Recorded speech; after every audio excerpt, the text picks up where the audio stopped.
আসসালামু আলাইকুম শিক্ষার্থীরা, আজকে আমাদের ফিজিক্সের সেকেন্ড লেকচার, আমাদের অ্যাডমিশনের এই জার্নি ফিজিক্সের সেকেন্ড লেকচার, এবং সেটাও অনেক গুরুত্বপূর্ণ একটা চ্যাপ্টারের উপর। সেটা হলো গতিবিদ্যা। ফার্স্ট পেপারে চ্যাপ্টার 3 গতিবিদ্যার উপর আজকে আমাদের লেকচারটা। এই লেকচারটা আমরা প্রচন্ড মনোযোগ সহকারে দেখব, বুঝবো, কারণ এইটা আমাদের এইবারই 26 ব্যাচের জন্য প্রথমবারের মতো আছে। এর আগে লাস্ট আমরাই পড়ছিলাম, আমরা যেবার এক্সাম দিয়েছিলাম সেবারে আমরাই পড়ছিলাম। এরপর আসলে পরের 5 বছর থেকে 6 বছর এই চ্যাপ্টারটা ফুললি স্কিপ চলে গেছে, 4-5 বছর স্কিপ চলে গেছে, এবং এবার আবার ফুল সিলেবাসের জন্য এই চ্যাপ্টারটা আসছে। এবং কি যারা কিনা সেকেন্ড টাইম প্রিপারেশন নিচ্ছ তারা অনেকে বলতে ভুল হবে, তারা কেউই এই চ্যাপ্টারটা আসলে আগে পড়ো নাই, এমনকি এখনো পড়ো নাই। তারা অনেকেই বলছো ভাইয়া এই চ্যাপ্টারগুলো, যে চ্যাপ্টারগুলো আমাদের নেওয়া হয় নাই বা ছিল না শর্ট সিলেবাসে, সেগুলো আজকে আগে নেন। সো ফিজিক্সে সেভাবেই আমরা রুটিন করছি, আমাদের অ্যাডমিশন যারা রুটিন আমরা সেভাবেই করছি। তো চলো শুরু করি। এবং যারা কিনা এবার এইচএস 26 আছে তারা তো পড়ছো, কিন্তু আসলে হয়তো খুব ভালো করে পড়ো নাই। আজকে ক্লাসটাগুলো ইনশাআল্লাহ তোমরা খুব ভালো করে বুঝতে পারবা যে আসলে এই চ্যাপ্টারটা কিভাবে কি করা যায়।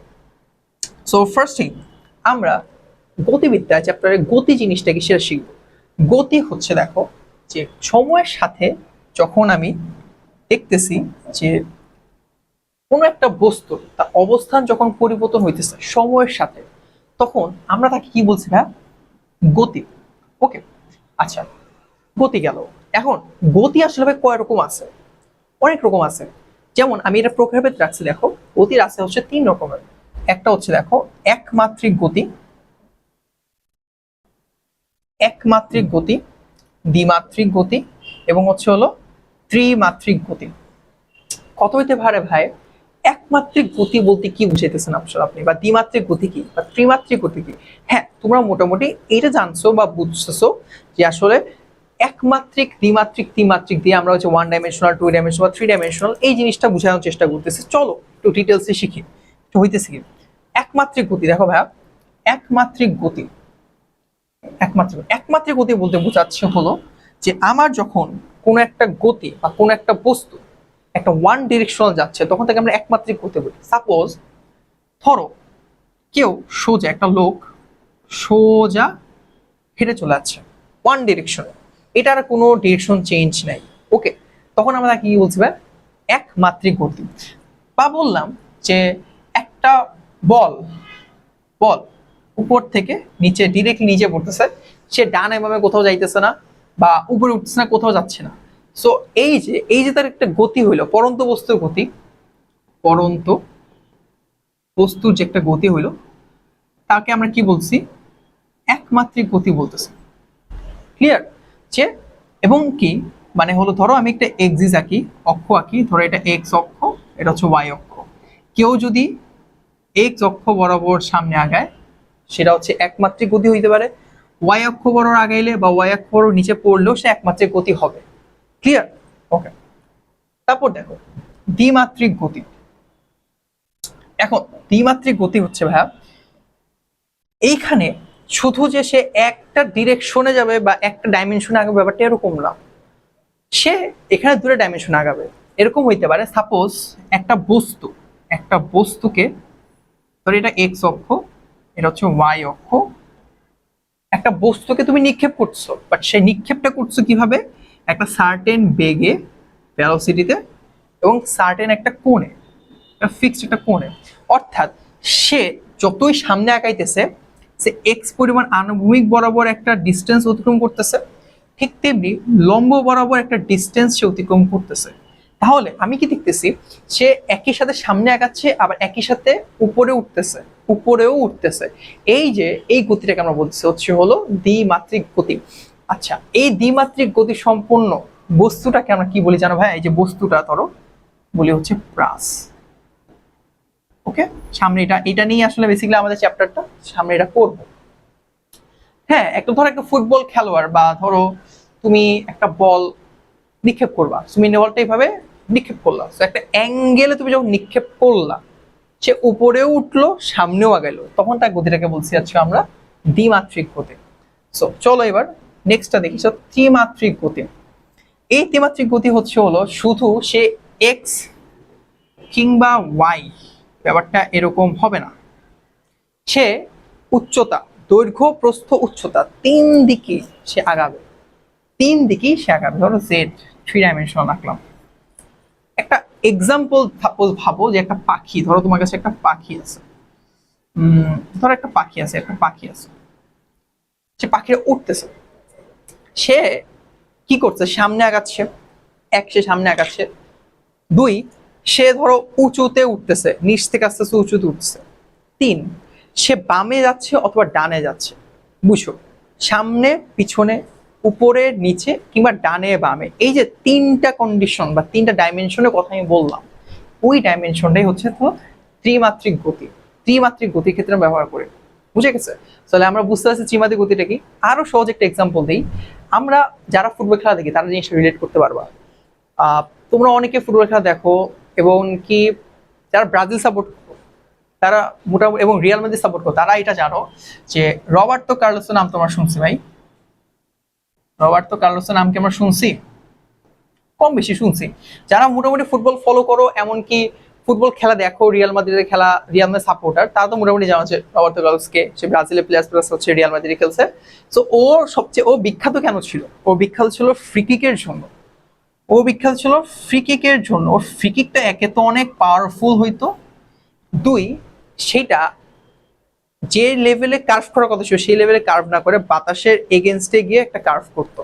লাইক সে যখন শুট মারতো, দেখা যেত একে তো খুব জোরে যাইতেছে, সামনে যাচ্ছে, দুই উপর নিচের ক্ষেত্রে হয়তো উপরে উঠতেছে, উপরে উঠে পর আবার নিচে নামতেছে, তিন এটা বাঁক নিত ডিরেক্ট। ধরো বলটা এরকম হওয়ার কথা, বলটা ধরো শুট করছে এরকম হওয়ার কথা, বলটা তার ফোর্সের এত অতিরিক্ত ফোর্সের কারণে বলটা বাঁক নিয়ে এদিকে চলে যেত, অর্থাৎ বাঁকও নিত, বাঁকও নিত। এই যে এই জন্য বেসিক্যালি সে এত বিখ্যাত ছিল। এখন এইটা বেসিক্যালি আমরা তুলনা করতে পারি তার ত্রিমাত্রিক গতির সাথে, কারণ আমরা ত্রিমাত্রিক গতি একটা জিনিস দিয়ে জানতেছি, একটা বস্তুর গতি যদি সামনে পিছনে হয়, তারপর যদি সে উপরে নিচে উঠানামা করে, এমনকি আরেকটা হচ্ছে ডানে বামে যদি যায়, ডানে বা বামে যায়, এই তিনটা কেস কাজ করে হচ্ছে আমাদের এই ত্রিমাত্রিক গতির ক্ষেত্রে। যেটা পাখি উড়ার ক্ষেত্রে দেখলাম, যেটাকে আমি একটা ফ্রি কিক, একটা স্পেশাল মানুষের বা স্পেশাল প্লেয়ারের ফ্রি কিকের সাথে তুলনা করলে আমি জিনিসটা পাইছি। ক্লিয়ার? সো আমরা মোটামুটি গতি কি বুঝলাম, একমাত্রিক গতি, দ্বিমাত্রিক গতি এবং ত্রিমাত্রিক গতি জিনিসটা কি বুঝলাম। ওকে, এগুলো সিম্পল ধারণা। ওকে, এছাড়া আচ্ছা, প্রসঙ্গ কাঠামো। ভাই প্রসঙ্গ কাঠামো কি, এই জিনিসটা একটু ছোট একটা টাচ দিয়ে যাচ্ছি।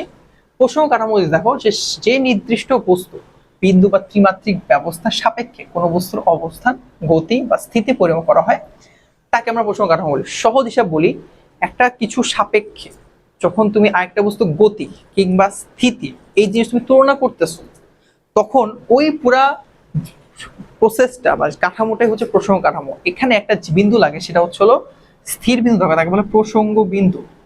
প্রসঙ্গ বিন্দু, প্রসঙ্গ বিন্দু, প্রসঙ্গ বিন্দু হচ্ছে হলো যার সাপেক্ষে তুমি তুলনা করবা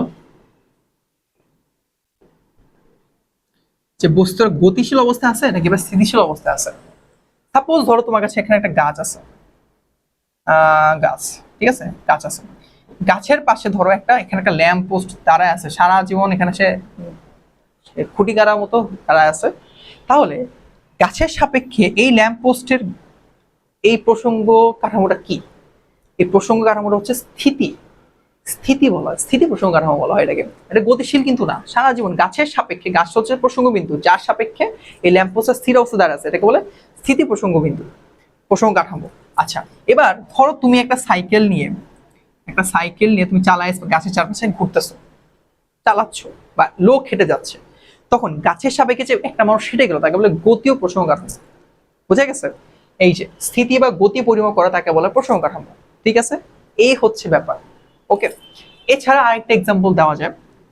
ধরো দুইটা ট্রেন, এটা মনে 9-10 আমরা পড়ছি, জিনিসটা একটু রিকল করে দিচ্ছে। দুইটা ট্রেন যাচ্ছে, এখন এখানে একটা লোক বসে আছে, এইখানে একটা লোক বসে আছে, দুজন দুজনকে দেখতেছে, তাহলে দুজন দুজনের সাপেক্ষে কি আসলে? স্থিতি না?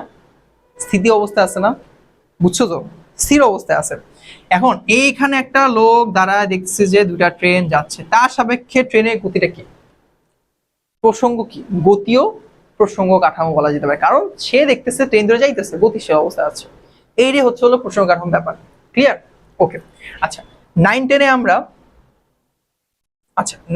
আমরা একটু একটু জিনিস এড করি। 9-10-এ আমরা বেসিক্যালি অনেক কিছু শিখছি, লাইক কিছু গতির ক্ষেত্রে ছোট ছোট সূত্রগুলো শিখছি, যেমন হচ্ছে হলো এস ইকুয়ালস টু ভিটি, তারপর হচ্ছে v equals to you plus a t, আবার s equals to u t plus half a t square, তারপর হচ্ছে হলো ধরো এস ইকুয়ালস টু হচ্ছে হলো u plus v by 2 into t, তারপর হচ্ছে v square equals to u square plus 2as, তাই না? এগুলো তো আমরা শিখছি, তাই না? এগুলো তো শিখছি। ওকে, এখন এই প্রত্যেকটা ফর্মুলা হিসাবটা একটু বুঝি আমরা। এই যে প্রথম ফর্মুলাটা শিখছি, এটা হচ্ছে সমবেগের জন্য ছিল, তাই না? সমবেগের জন্য ছিল। আর সমবেগের জন্য যদি হয়, তার মানে কি, এখানে ত্বরণ শূন্য ছিল, এখানে আমাদের ত্বরণ ছিল শূন্য ছিল সমবেগের জন্য কাটছে। এবং প্রত্যেকটা ফর্মুলায় ছিল ভাই একমাত্রিক গতি, একমাত্রিক গতি। এখানে কোনো দ্বিমাত্রিক গতি কোনো ব্যাপারই ছিল না। ক্লিয়ার? এই জন্য এখানে কোনো অ্যাঙ্গেলে কোনো ব্যাপারই আসে না, যে কতটুকু উপরে উঠতেছে কতটুকু নিচে নামতেছে, কিছুই নেই। যা শিখছিলাম সব একমাত্রিক গতি ছিল, বাট এখনকার যে চ্যাপ্টারটায় এখানে আমরা সবকিছু দ্বিমাত্রিক গতির ক্ষেত্রে শিখবো, জিনিসটা কিভাবে আসতেছে। আর বাকি প্রত্যেকটা ফর্মুলা ছিল সমত্বরণের জন্য, ঠিক আছে, এবং একমাত্রিক। সমবেগ না, সমত্বরণের জন্য, এবং সব একমাত্রিক ছিল। এখন এইখানে ক্ষেত্রে আমাদের আসলে জাস্ট একটা ওয়ান ডিরেকশনালের জন্যই পসিবল ছিল, বাট এখন আমরা কিন্তু 2 ডাইমেনশনাল বা 2 ডিরেকশনালের ক্ষেত্রে জিনিসটা শিখবো, তখন এই ক্ষেত্রে আমাদের কাজ করবে কি, প্লাস। সো নেক্সট স্লাইড দেখো, প্লাস রাখা হয়েছে দ্বিমাত্রিক গতিতে। জিনিসটা বুঝি আমরা। দ্বিমাত্রিক গতি বিশিষ্ট কোনো বস্তুকে ডিরেক্টলি আমাকে যদি কেউ সঙ্গ করে, ভাই প্রাস কাকে বলে? দ্বিমাত্রিক গতি বিশিষ্ট কোনো বস্তুকে আমরা প্রাস বলতে পারি, যে কোনো বস্তু, একদম প্রাসের বেসিক সংজ্ঞা। এছাড়া বলা যেতে পারে কোনো একটা বস্তুকে আনুভূমিকের সাথে সূক্ষ্ম কোণে ছুঁড়ে মারলে তাকে প্রাস বলে। একটা বস্তু নেও, সেটাকে আনুভূমিকের সাথে একটা সূক্ষ্ম কোণে ধরো থিটা কোণে ছুঁড়ে মারলাম, ভি নট একটা আদিবেগে ছুঁড়ে মারলাম, তখন এই বস্তুটাকে বলা হয় প্রাস। ক্লিয়ার? বোঝা গেছে? এখন প্রাসের কিছু বৈশিষ্ট্য আছে ভাই, দেখো প্রাসের কিছু বৈশিষ্ট্য আছে। কি বৈশিষ্ট্য আছে? বৈশিষ্ট্য দেখো, যে প্রাস এক নাম্বার হচ্ছে হলো প্রাস একটা দ্বিমাত্রিক গতি বিশিষ্ট, ঠিক আছে। 2, একই তলে হবে। একই তলে বলতে বোঝাচ্ছে, এই যে তুমি দেখতেছো যে একটা বস্তু জাস্ট ছুঁড়ে মারলাম, একটা বেগে ছুঁড়ে মারলাম, একটা থিটা কোণে ছুঁড়ে মারলাম, এই জিনিসটা তুমি কিন্তু ডিফারেন্ট তলে দেখতেছো না, একই তলে, লাইক এই যে পুরো একটা তলের মধ্যেই দেখতেছো। বা টিভিতে যদি দেখো একটা প্লেয়ার ফুটবল মারতেছে ছুঁড়ে, অ্যাঙ্গেলে ক্রিকেট বল মারতেছে, তাহলে কি দেখতেছো? যে একটা টিভির মধ্যে একই তলে দেখতেছো। এরকম না যে বাস্তবে দেখতেছো যে 3 ডাইমেনশনাল জিনিসটা হচ্ছে, যে একদম ফিল করা যাচ্ছে যে প্লেয়ারটা আমার সামনে বল মারতেছে, এরকম কিন্তু না। সো এইটা হচ্ছে হলো একই তলে বুঝাচ্ছে। 3 হচ্ছে গতিপথ পরাবৃত্তাকার কিন্তু আমরা যে কোনিক্সে শিখি, এই যে পথটা কিন্তু সরলরৈখিক নেই, যেরকম হচ্ছে বৃত্তাকারও না, এটা হচ্ছে হলো কোনিক্সে পরাবৃত্তাকার বলা যায়। ক্লিয়ার? এই জন্য এটা পথটাকে বলছে হচ্ছে, দেখো একটা সার্টেন অ্যাঙ্গেল যেহেতু তুমি মারতেছো, এবং এটা যেহেতু তোমার কি বলে যে বৃত্তাকার শেপও না আবার সরলরেখিকও না, এটা হচ্ছে কোনিক্সের মধ্যে আমরা শিখছো অলরেডি। এই জন্য এটা শেপটাকে আমরা কি বলছি, পরাবৃত্তাকার শেপ বলতেছি। ওকে। 4 নম্বর হচ্ছে সমতরণ ব্যাপারটা কি বুঝে? সমতরণ ব্যাপারটা বুঝাইতেছে যে তোমার এখানে তোমার এই গতিটা, এই যে গতিটা যাচ্ছে, যখন আমি বলটা নিক্ষেপ করলাম, সাথে সাথে তার মধ্যে একটা ত্বরণও কাজ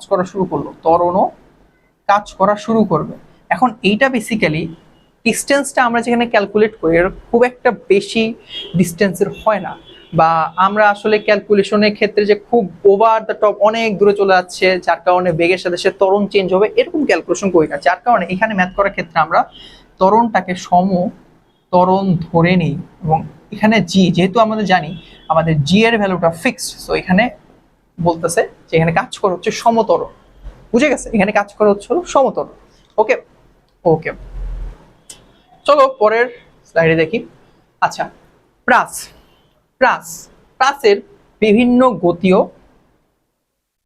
প্রাসের গতির বিভিন্ন রাশি।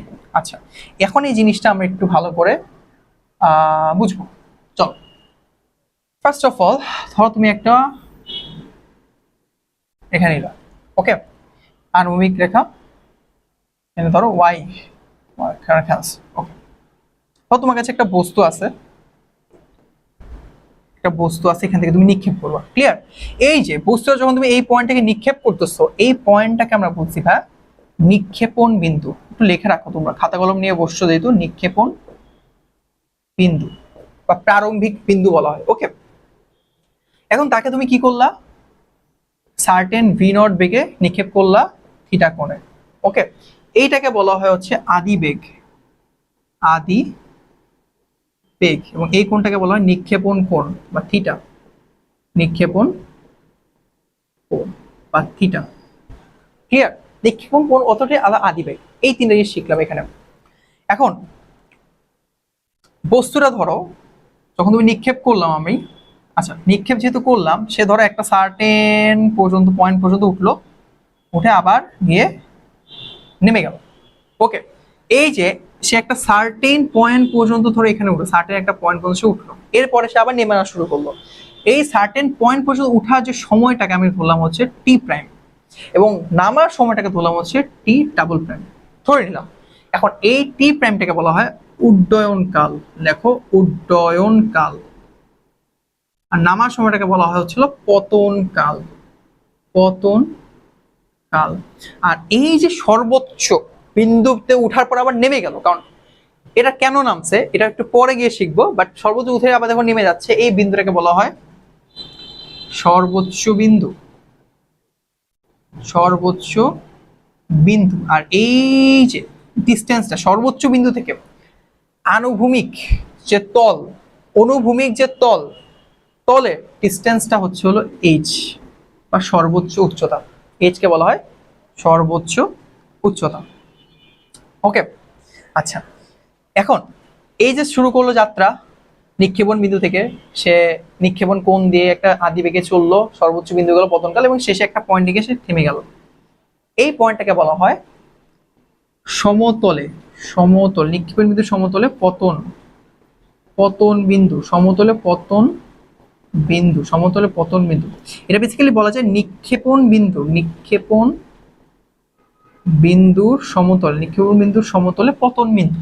অর্থাৎ যে পয়েন্ট থেকে তুমি নিক্ষেপ করছো ঠিক তার একই সমতলে তোমার পতন বিন্দু হইতে হবে, সেইটা একটু ম্যান্ডেটরি। কিন্তু আমি বলি না পতন বিন্দু, পতন বিন্দু এরকম হইতে পারে, এই কেসও হইতে পারে।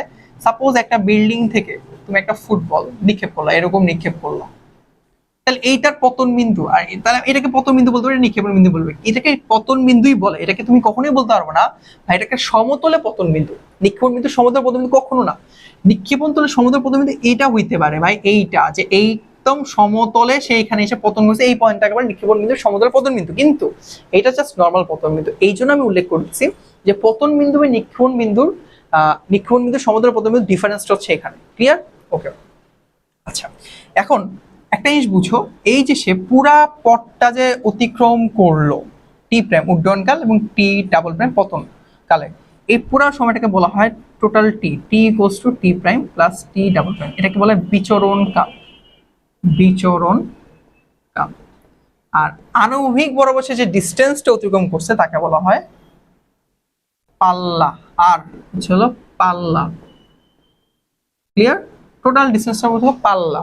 এখন একটা জিনিস ক্লিয়ার করি, যদি এখানে এই যে প্রাসের যে কন্ডিশনটা এটা যদি প্রতিসম হয় বা সিমেট্রিক হয়, লাইক আমি যে সমানভাবে ভাগ করাবো দেখছি এটা সেম, এই যে এরকম ভাঁজ করে একই রকম হয়ে যাচ্ছে, জাস্ট ভাঁজ করলে একই রকম হয়ে যাচ্ছে, তখন আমার এই উড্ডয়নকাল এবং পতনকাল দুইটাই সেম হবে, like tea prime equals two টি ডাবল প্রাইম, অর্থাৎ টি ইকুয়ালস টু 2t প্রাইম, এরকম বলা যেতে পারে, ক্লিয়ার?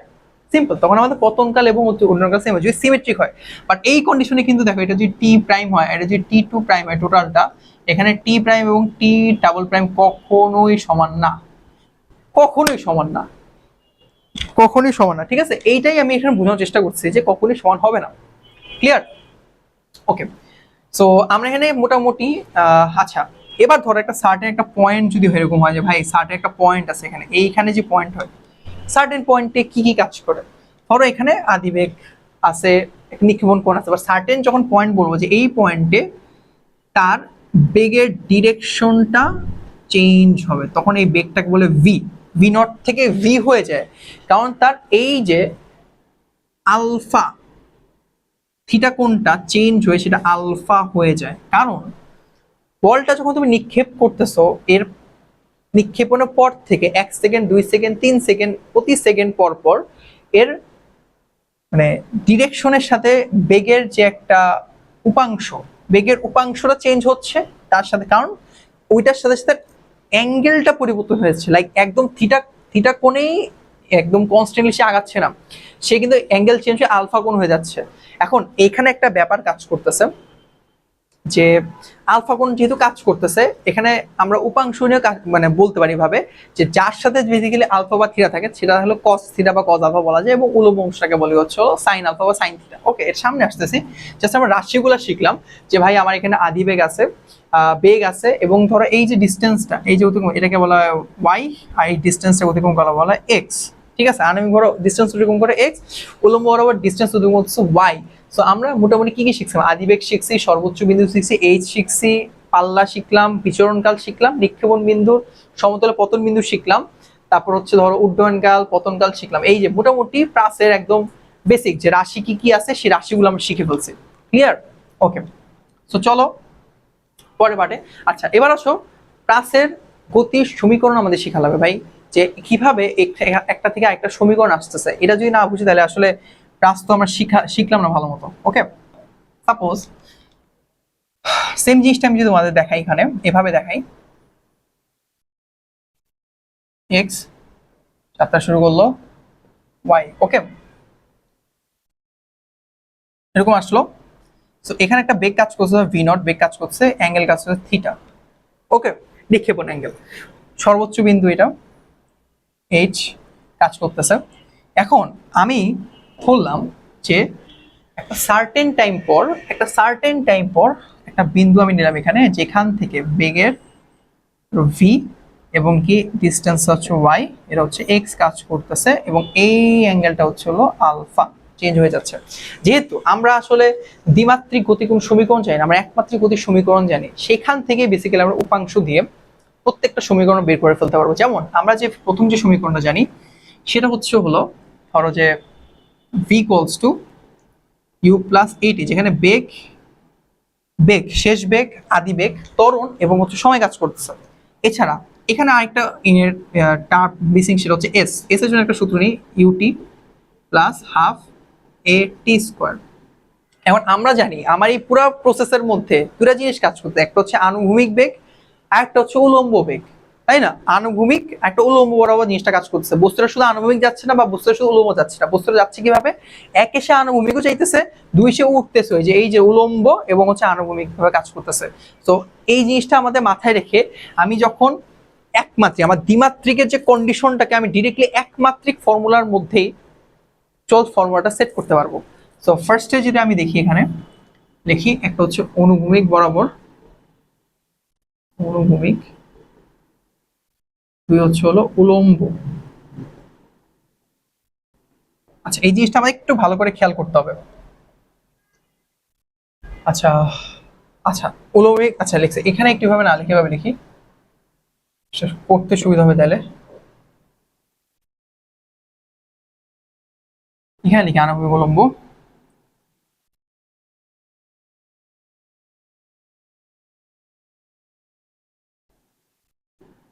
উলম্ব বরাবর। হ্যাঁ, কি কি আছে আমাদের দেখো, আমার একটা অলরেডি একটু আগে জিনিস শিখছি, এক হচ্ছে হলো আমাদের আদি বেগ আছে বা নিক্ষেপণ বেগ আছে, আদি বেগ, আদি বেগ আছে। দুই, আমাদের শেষ বেগ আছে বা ভি আছে, শেষ বেগ। তিন, আমাদের আছে ত্বরণ। চার, আমাদের আছে কি সরণ, সরণ, এই যে সরণ। জিনিসটা বুঝো কি কাজ করতেছে, আনুভূমিক বরাবর এবং উলম্ব বরাবর আদি বেগ, শেষ বেগ, ত্বরণ, সরণগুলো আমরা বের করবো, তখন আমি এই ফর্মুলাতে ইউজ করতে পারবো। আচ্ছা, ফার্স্টে দেখো আদি বেগ, আনুভূমিক বরাবর বা অনুভূমিক বরাবর আদি বেগটা কি? আণবিক বরাবর যেটা এই যে ভি নটটাই তো হলো আমার সেই আদিবেগটা, তাই না? আণবিক বরাবর সে কাজ করছে কিভাবে? বেসিক্যালি জিনিসটা এরকম না যে কাজ করছে এরকম থিটা ওয়াইজ কাজ করছে, ভি নট থিটা কাজ করছে। আমরা উপাংশ থেকে ভেক্টর উপাংশ দিয়ে দুটো উপাংশ কাজ করে, একটা হচ্ছে আণবিক বরাবর যে উপাংশটা যদি থিটা 4 সাথে থাকে সে হচ্ছে ভি নট কস থিটা, আর উল্লম্ব উপাংশটা হচ্ছে ভি নট সাইন থিটা, তাই না? তাহলে আণবিক বরাবর আদিবেগের জন্য আণবিক উপাংশ হচ্ছে ভি নট কস থিটা আর উল্লম্ব অংশ হচ্ছে ভি নট সাইন থিটা।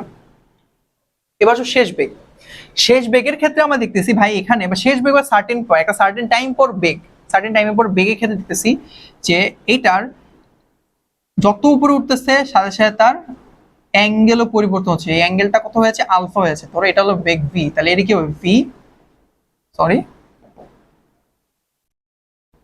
কস আলফা ভি সাইন আলফা। শেষ বেগ কি?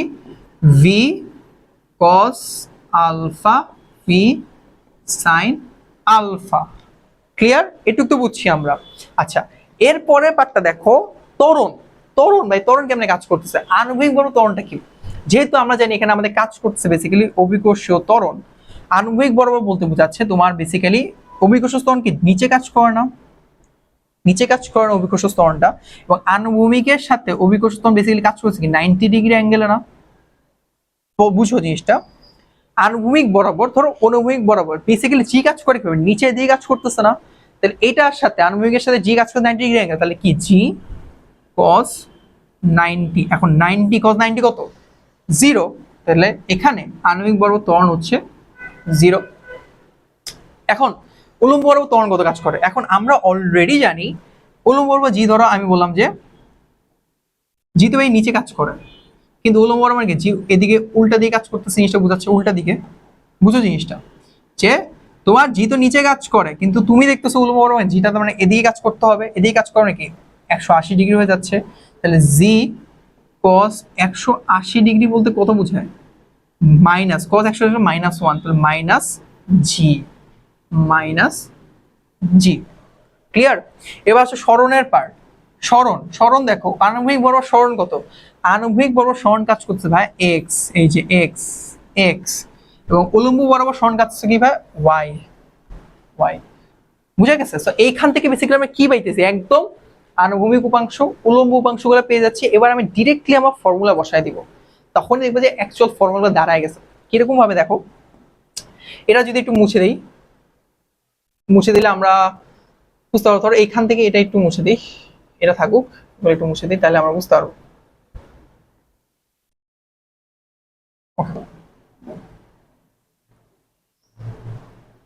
ফার্স্টের সূত্র দেখো, ভি cos u প্লাস এটি। আণবিক বরাবর এটা পার্ট কি হবে? আণবিক বরাবর এটা পার্ট হবে হলো অনুভূমিক বরাবর। আমি জাস্ট অনু লিখি, ভি যে ভি মানে শেষ বেগ, ভি যে অনুভূমিক বরাবর কি লেখা যায়? ভি নট কস শেষ বেগ, সরি সরি সরি শেষ বেগ, আণবিক বরাবর শেষ বেগ কত? V cos alpha, v cos alpha equals to আদিবেগ কত? ইউ আদিবেগ না? আদিবেগ হচ্ছে V naught cos theta plus a t. A t এখন আণবিক বরাবর ত্বরণ কত? 0, তাহলে 0 ইন্টু টি। তাহলে এটা তো 0, তাহলে এটা এখানে কাজ করতেছে না, এটা শেষ। তাহলে এখানে বেসিক্যালি ফর্মুলা আসছে হচ্ছে হলো V naught cos alpha equal to V naught cos theta.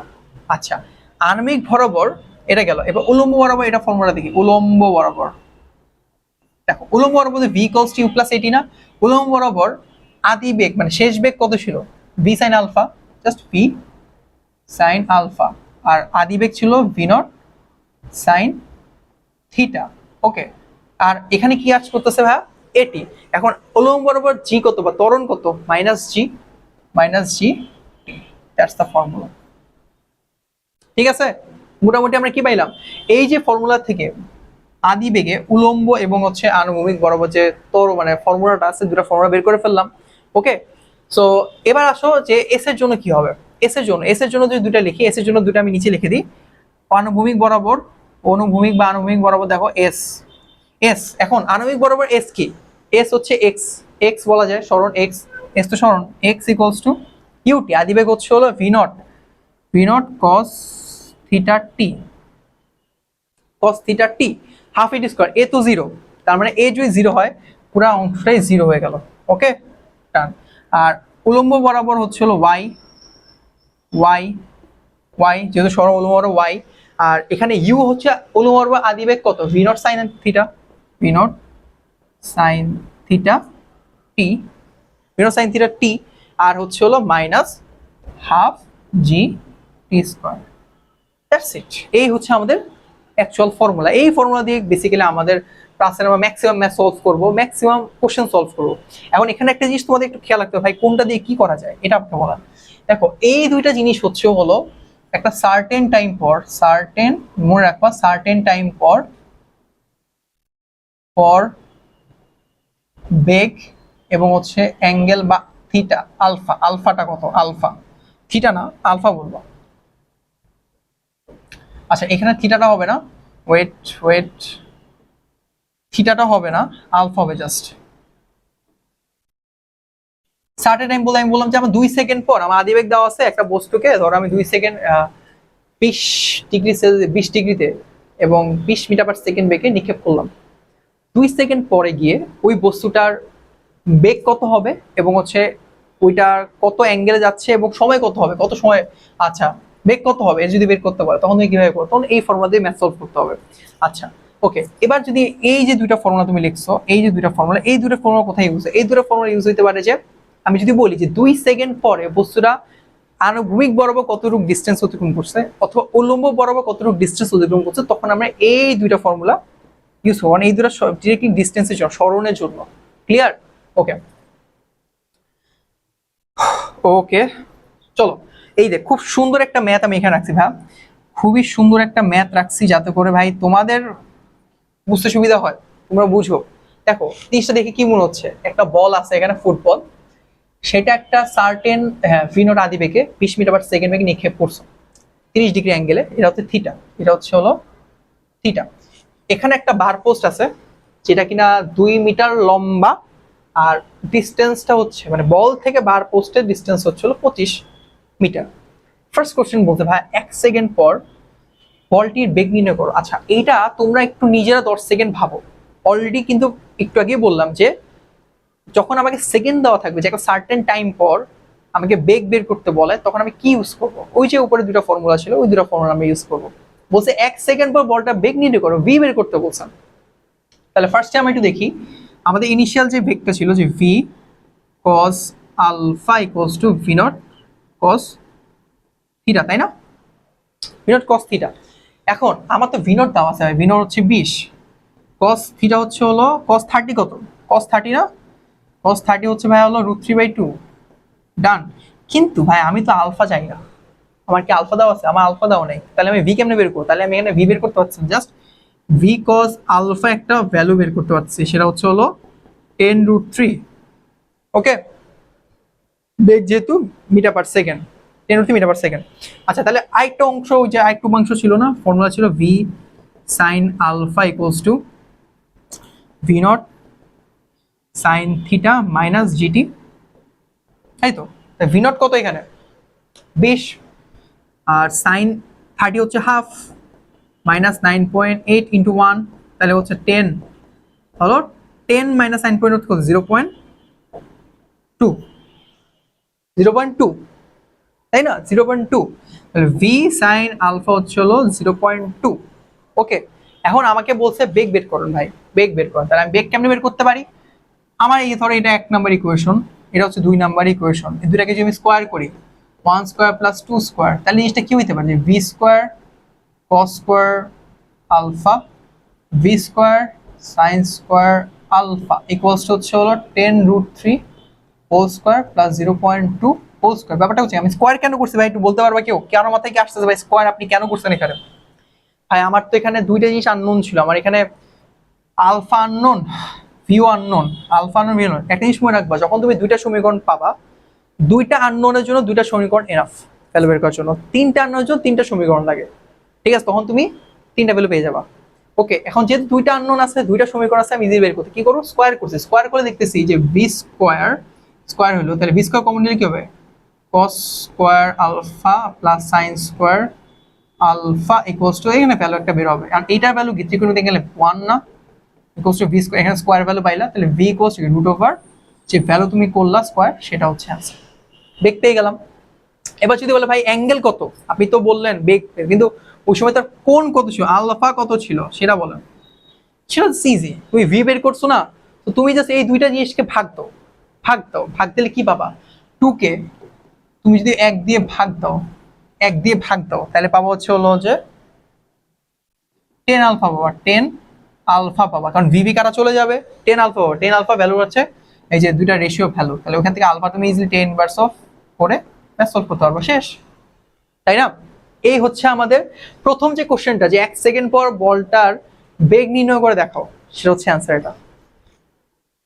ওকে, পরটা দেখো, উক্ত বল থেকে গোল হওয়ার সম্ভাবনা কত। আচ্ছা, এই কন্ডিশন আমাদের একটু বুঝতে হবে ভাই, এই কন্ডিশনটা বুঝাইতেছি কি, উক্ত বল থেকে গোল হওয়ার সম্ভাবনা বলতে কি বোঝাচ্ছে, তার মানে এখানে কন্ডিশন কি হইতে পারে একটু বুঝি। এক, যে বলটা, কন্ডিশন তো অনেক রকম হইতে পারে, 3 রকম কন্ডিশন আমার মাথায় খাটতেছে, যে এক, বলটা এভাবে নিক্ষেপ করার সময় সে উপর দিয়ে চলে যাবে, 2 সে গোলে ঢুকবে, 3 সে এখানে এসে পড়ে যাবে, এখানে পড়ে যেতে পারে। ওকে, এই 3টা কন্ডিশন হইতে পারে, এছাড়া তো কিছু হবে না। আর এই জন্য আমার এখানে দেখো হাইটটাও দিয়ে দিছে, ওয়াই দিয়ে দিছে, এবং কি এক্স এর পরিমাণও দেওয়া আছে, যে ভাই একটু ডিসটেন্স হচ্ছে এক্স। ওকে, তাহলে আমাকে আসলে পরীক্ষা মানে আমাকে এই পুরো প্রসেসে কি বের করা উচিত, আমার বের করতে হবে বেসিক্যালি ওয়াই এর ভ্যালু, যে এই যে সাপোজ আমার X equals to V naught cos theta টি, আর Y equals to V naught sine theta T minus half G T square. বুঝো জিনিসটা, এখানে আমি অলরেডি এক্স জানি ভাই, এটা হলো 25, আমি থিটা জানি ভাই 30, আমি ভি নট জানি ভাই 20, তাহলে আমি এখান থেকে টি বের করতে পারবো, যে অ্যাকচুয়ালি 25 মিটার যাইতে আনুভূমিক দূরত্বের মধ্যে কত সময় লাগতেছে, তাই না?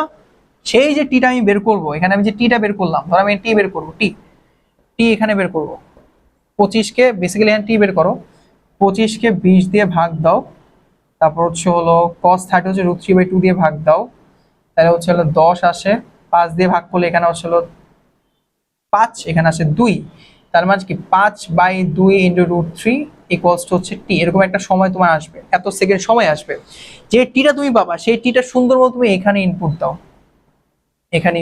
তাহলে তুমি কি পাবা, ইউ উইল গেট ওয়াই এর ভ্যালু। তুমি ওয়াই এর ভ্যালু পেয়ে গেলা, এবং কি তুমি ওয়াই এর ভ্যালু পেয়ে এখানে যখন কি এর ভ্যালু বসানোর পরে তুমি ডিরেক্টলি ওয়াই এর ভ্যালু পেয়ে যাবা। এটাই তুমি তখন বের করতে পারো, যে অ্যাকচুয়ালি তোমার বলটা, ধর তো ওয়াই এর ভ্যালু এরকম আসলো যে 0.5 মিটার বা 2 এর কম আসলো, যে ভ্যালু আসলে 2 এর কম, আমি ক্যালকুলেট করছি না, ক্যালকুলেট করা লাগবে এটা, 2 এর কম যদি আসে, তাহলে বুঝবা যে হ্যাঁ, তার আমার বলটা চলে গেল। ধরো যে 2 এর উপরে আসলো, ওয়াই এর ভ্যালু 2 এর বেশি, তার মানে বুঝে বলের উপর দিয়ে চলে যাবে, বলটা গোল হবে না। আর যদি ওয়াই এর নেগেটিভ আসলো, আমরা বুঝতে হচ্ছে বলটা আরো আগে থেমে যাবে, সহজ। এই হচ্ছে আমাদের ম্যাথের প্রসেস, খুব সিম্পল না? যখন আমাকে বলতেছে যে গোল হওয়ার সম্ভাবনা কত, তার মানে এখানে সরণ কাজ করতেছে, উলম্ব সরণটাই আমি দেখতেছি, ওয়াই এর ভ্যালুটাই বের করতে হচ্ছে। যখন আমাকে বলছে যে একটা সার্টেন টাইম পর বেগ কত হবে, কোণ কত হবে, তখন আমি ওই যে দুইটা ফর্মুলা ইউজ করতেছি, আর সরণের ক্ষেত্রে আমি এই দুটো ফর্মুলা ইউজ করতেছি। That's it. এটা যদি মাথায় রাখতে পারো, তোমার গতিবিদ্যার এই যে প্রাসের কনসেপ্ট তোমার মোটামুটি ক্লিয়ার। ওকে, কনসেপ্ট মোটামুটি ক্লিয়ার। তো চলো, সর্বোচ্চ উচ্চতায় আমি যে উঠবো, এটা একটা ফর্মুলা আছে, ফর্মুলাটা দেখি। হ্যাঁ, ফর্মুলা দেখি। এখন আমরা জানি আমার বস্তু এখানে আছে, আমি জানি এখানে এক্স আনুভূমিক, এটা উলম্ব, সে উঠবে, সে একটা ডিস্টেন্স গেল, এটা হলো এইচ, তাই না? এইচ। এখন আমরা জানি তার উড্ডয়ন কাল ধরলাম টি প্রাইম ধরলাম। ওকে, এখন সর্বোচ্চতা উঠতে গেলে তার যে বিন্দুটা, এই বিন্দুটা একটা কাহিনী হয়, একটা ইনসিডেন্ট হয়। সেই ইনসিডেন্টটা কি, ওই ইনসিডেন্টের পর আমি বোঝাচ্ছি ইনসিডেন্টটা কি। ওই ইনসিডেন্টের পর বস্তুটা কিন্তু তার উপরে উঠে না, সে একদম আমার নিচে পড়া শুরু করে। ওই ইনসিডেন্টটা হচ্ছে হলো তার যে উলম্ব সরণ ভি সাইন আলফা ছিল, সেইটা বলা হয় 0 হয়ে যায়, 0। কিন্তু তার একটা ভি কজ আলফাটা তখনও এক্সিস্ট করে, যার কারণে কি হচ্ছে, সে এই যে আস্তে আস্তে নিচে নামতেছে। তার মানে কিন্তু তার কি কাজ করতেছে না, ভি সাইন আলফাটা কাজ করতেছে না, তার মানে এখানে যেহেতু আমি বলতেছি যে উলম্ব বরাবর যেহেতু তার এখানে বেগ শূন্য, তার মানে শুধু আণবিক বরাবর বেগটা কাজ করতেছে না। আণবিক বরাবর বেগ কাজ করলে আমাদের এই যে ধরো সার্টেন সময় পর, একটা সার্টেন সময় পর তার বেগের ফর্মুলা কি ছিল, মানে বেগের ফর্মুলা ছিল V sine alpha equals to V sine theta minus G T ছিল না, তাই তো? এখন আমরা অলরেডি বলতেছি ভাই এটার ভ্যালু হচ্ছে 0, কারণ সর্বোচ্চ উচ্চতার ভ্যালু দিয়ে, এটা সর্বোচ্চ উচ্চতার ক্ষেত্রে, সর্বোচ্চ উচ্চতার ক্ষেত্রে। তাহলে আমরা দেখতেছি যে জিটি ইকুয়ালস টু হচ্ছে হলো ভি সাইন থিটা, তাহলে ভাই টি আসতেছে কি ভাইয়া, v sine sorry v not sine theta by g. এইটা হচ্ছে বেসিক্যালি ধরো টি বা টি প্রাইম বলতে পারি, এটা হচ্ছে উড্ডয়নকাল, মানে এই যে উঠতেছে জাস্ট এইটুকু যাওয়ার জন্য যে সময়টা, তাকে হচ্ছে টি প্রাইম বলছে। এখন তোমাকে যে পরীক্ষায় কোশ্চেন আসে যে একটা বস্তু নিক্ষেপণ বিন্দু থেকে সর্বোচ্চ উচ্চতায় উঠতে কত সময় লাগে, you just use this formula যে t prime equals to V naught sine theta by g. এটা ইউজ করলে তোমার ম্যাথ সলভ হয়ে যাচ্ছে, ক্লিয়ার, আর কিছু করা লাগবে না। এখন যদি এটা সিমেট্রিক হয়, যে এটা সিমেট্রিক প্রতি সময় যে ভাঁজ করলে সেম হইতেছে, সেক্ষেত্রে আরো মজার ব্যাপারটা হচ্ছে তোমার টি ডাবল প্রাইম আর টি প্রাইম দুটা সমান, অর্থাৎ V not sine theta by G same, একদম সেম। পতনকাল এবং হলো উর্ধ্বনকাল সেম। ওকে, তো এর হলে কাজ করতে এখন সর্বোচ্চ উচ্চতার ফর্মুলাটা ইম্পর্টেন্ট আমার, যে সর্বোচ্চ উচ্চতার কেমনে আসতেছে ভাই, এইচ, তাই না? এইচ। আচ্ছা, এখন এইচ এই জিনিসটা কার সাথে কানেক্টেড একটু একটু ক্লিয়ার করো ভাই। এটা তো ভাইয়া উলম্ব সরণের সাথে কানেক্টেড না? তো উলম্ব সরণের ফর্মুলাটা কি ছিল? ওই যে সরণের ক্ষেত্রে উলম্ব সরণের ফর্মুলা হচ্ছিল y ইকুয়ালস টু হচ্ছে হলো ইউ, মানে হচ্ছে V naught sine theta U T minus half জি টি স্কোয়ার। ক্লিয়ার? এটা ছিল ফর্মুলা। এখন যেহেতু সর্বোচ্চ তো জাস্ট টি প্রাইম সময় লাগে বা টি প্রাইম সময় লাগে, তাহলে আমি বলতে পারি টি ইকুয়ালস টু টি প্রাইমের সমান এই যে তুমি টি প্রাইম যেটা পাইছো যে ভি নট সাইন থিটা শূন্য বাই জি, এটা শুধুমাত্র এখানে ইনপুট করো। এখানে যদি এটা ইনপুট করি তাহলে ওয়াই তে আমি এইচ বলতে পারবো, এইচ ইকুয়ালস টু হলো যে v not sine theta, t হচ্ছে হলো V naught sine theta by g minus হচ্ছে half g into v not sine theta by g whole square. Basically তো ফর্মুলাটা আসতেছে হচ্ছে V naught square sine square theta by 2g। এই হচ্ছে তোমার উচ্চতা ফর্মুলা। এইটা হচ্ছে আমাদের সেই উচ্চতা ফর্মুলা যে h equals to V naught square sine square theta by 2g। ক্লিয়ার? তাহলে আমি সর্বোচ্চ উচ্চতা ডিরেক্টলি ফর্মুলা দিয়ে বের করতে পারবো। আমাদের প্রত্যেকটা ফর্মুলা কিন্তু মাথায় রাখতে হবে। ক্লিয়ার? আচ্ছা, পরেরটা হচ্ছে বিচরণকাল। এই যে ভাই উঠছে, এই যে জিনিসটা যে উঠছে বিচরণকাল, মানে টি প্রাইম উর্ধ্বনকাল আছে নামছে টি ডাবল প্রাইমে। এখন যেহেতু একই সিমেট্রিকে বলতেছি, সেক্ষেত্রে আমার টি প্রাইম এবং হচ্ছে টি ডাবল প্রাইম সমান, অর্থাৎ double T equals two t prime plus টি ডাবল প্রাইম। তার মানে বুঝায় টি ইকুয়ালস টু টি এর ফর্মুলা কি ছিল, V naught sine theta by G, just একটা টু গুণ হবে, কারণ যেহেতু দুইটা, যেহেতু টি ইকুয়ালস টু টি প্রাইমের টি মানে কি t equals to two t prime, that's it. ওইখান থেকে এই ফর্মুলা আসছে যে two V naught sine theta by g. Clear? বিচরণকালের ফর্মুলা পেয়ে গেলাম আমরা। ওকে, এরপর আসো আরেকটা পার্ট, সেটা হচ্ছে পাল্লা আর, অর্থাৎ এই যে নিক্ষেপ করলাম এখানে আর হইলো যে টোটাল ডিস্টেন্স অতিক্রম করলো আর, এটা হচ্ছে এইচ। নিক্ষেপ করার পরে ভি নট বেগে গেল। ওকে ভাই, আর কিভাবে বের করবো? আরটা কার সাথে কানেক্টেড ভাই? আরটা হচ্ছে আনুভূমিক দূরত্বের সাথে কানেক্টেড, আনুভূমিক দূরত্ব, তাই না? আণবিক দূরত্ব, আণবিক দূরত্ব ফর্মুলা ইউজ করো। যেহেতু এখানে আমাদের দেখতেছি আমাদের আনুভূমিক পাল্লাটা আণবিক দূরত্বের সাথে কানেক্টেড, অর্থাৎ এখানে আমরা যে আণবিক দূরত্বের সরণটা ছিল এক্স ইকুয়ালস টু হচ্ছে ভি নট কস থিটা টি, তাই না? এটার সাথে কানেক্টেড। তাহলে এক্স এর জায়গায় আর লিখতে পারো, আর ইকুয়ালস টু টি এর ফর্মুলা কি ছিল? টি এর ফর্মুলা হচ্ছে v t prime equals to V naught sine theta t. কিন্তু এখানে কথা আছে, কথা হচ্ছে ভাইয়া বিচরণ বা পাল্লা অতিক্রম করার জন্য সে টোটালটা কি করতেছে, এই টোটাল ডিস্টেন্স সময়টা অতিক্রম করতেছে না, লাইক বিচরণকালের টাইম অতিক্রম করতেছে না, টোটাল বিচরণকাল সমান সমান মানে অতিক্রম করতেছে আর এর জন্য। তাহলে টি ইকুয়ালস টু কি লেখা যায়, ছিল two V naught sine theta by g. তাহলে এইটাই ডিরেক্টলি আমি এখানে টি এর জায়গা বসাবো। তাহলে কি হচ্ছে, R equals to V naught cos theta into হচ্ছে two V naught sine theta by g. তাহলে আমার ফর্মুলা কি আসছে ভাই, ভি নট করলে কি ভি নট স্কোয়ার হচ্ছে, cos থিটা 2 sin থিটা হচ্ছে কি sin 2 থিটা হচ্ছে by G. That's it, formula হয়ে গেছে। এখন এখানে আমাদের খুব মজা কিছু কোশ্চেন আসে। একটা কোশ্চেন এরকম আসে যে ভাইয়া সর্বোচ্চ সর্বোচ্চ পাল্লার জন্য জন্য আর এর ফর্মুলা কত, থিটা কত হওয়া লাগে।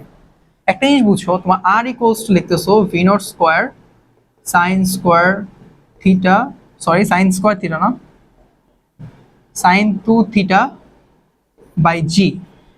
এখানে তোমার এই অ্যাঙ্গেলটার সাথে পাল্লাটা ওতপ্রোতভাবে জড়িত, কারণ ভি তো যদি কনস্ট্যান্ট হয় তাহলে তুমি তো থিটাটাই তুমি চেঞ্জ করতে পারো, আর জিও তো কনস্ট্যান্ট।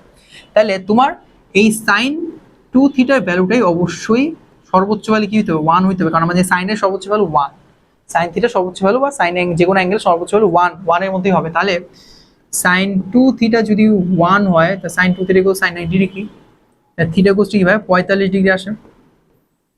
অর্থাৎ যখন তুমি একটা বস্তুকে 45 ডিগ্রি অ্যাঙ্গেল লিখবো তখন তুমি সর্বোচ্চ পাল্লা পাবা, আর এটা বেলা যখন 1 হয়ে যাবে তখন আর ইকুয়ালস টু হবে যে v not square by g, v not square by g. Okay, এটা হচ্ছে আমার সর্বোচ্চ আমার পাল্লার ফর্মুলা। ওকে, এই তো ফর্মুলাটা একটু, হ্যাঁ ক্লিয়ার। এই হচ্ছে আমাদের সর্বোচ্চ পাল্লার মানে পাল্লা পর্যন্ত কনসেপ্ট, ঠিক আছে। এইখানে এই ভিডিওতে এই ক্লাসে আমরা মোটামুটি পাল্লা সম্পর্কে সবকিছু জানলাম, পাল্লা পর্যন্ত বা আমাদের প্রাসের অদ্যবান্ধ সবকিছু শিখলাম। নেক্সট ক্লাসে আমরা প্রাসে আরো কিছু জিনিস শিখে ম্যাথ সলভ করবো, অ্যাডমিশন কোশ্চেন সলভ করবো, তাহলে তোমাদের মোটামুটি এই চ্যাপ্টারটা কমপ্লিট হয়ে যাবে। সো বেস্ট অফ লাক, এই ক্লাসটা একটু পর্যন্ত মনোযোগ দিয়ে করো, ইনশাল্লাহ তোমাদের ভালো কিছু হবে, তোমরা ভালো কিছু শিখতে পারবে, জানতে পারবা। ওকে, বেস্ট অফ লাক।